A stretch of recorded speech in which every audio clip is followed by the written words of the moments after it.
નમસ્કાર દર્શક મિત્રો, હું છું બાબા સૈયદ. વિજાપુરની ખબરમાં આપનું સ્વાગત છે. અમારા જયપુર પ્રતિનિધિ બિપિન પટેલનો રિપોર્ટ. વિજાપુરમાં શ્રી સ્વામિનારાયણ મંદિરનો 11મો પાઠોત્સવ ભવ્ય રીતે ઉજવાયો.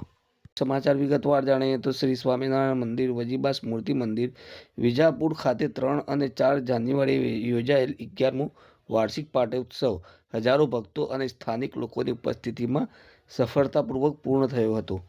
પરમ પૂજ્ય આચાર્ય શ્રી કૌશલેન્દ્ર પ્રસાદજી મહારાજ શ્રીના આશીર્વાદ હેઠળ યોજાયેલ આ 2 દિવસીય કાર્યક્રમમાં પ્રથમ દિવસે એટલે કે 3 જાન્યુઆરીએ પૂનમના દિવસે સવારે 7 થી 10 વાગ્યા સુધી મંદિરમાં ભગવાનનું અભિષેક, અન્નકૂટ અને મહાપૂજાનું આયોજન કરવામાં આવ્યું હતું.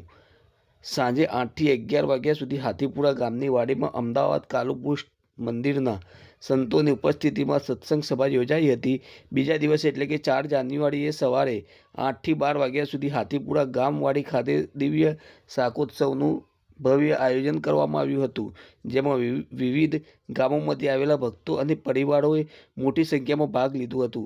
શાકોત્સવ દરમિયાન હજારોની સંખ્યામાં લોકોએ પ્રસાદ ગ્રહણ કર્યું હતું. આ સમગ્ર કાર્યક્રમનું મુખ્ય આયોજન શ્રી સ્વામિનારાયણ સત્સંગ મંડળ હાથીપુરા દ્વારા કરવામાં આવ્યું હતું.